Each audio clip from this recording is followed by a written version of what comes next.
तिला कानडी म्हणलं जातं आणि दुसरा कानडा भगवान परमात्मा आहे, म्हणजे एका बाजूला झुकलेला आहे.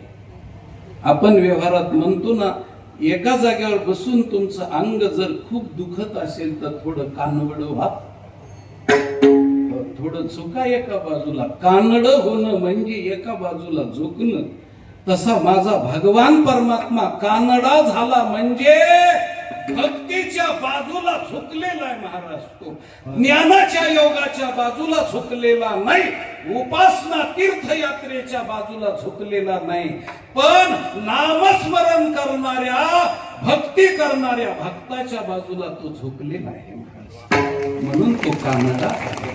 श्रुतीशी कानडा, वेदाशी कानडा, वेदाशी कानडा, श्रुतीशी कानडा, वेदाशी कानडा, वेदाशी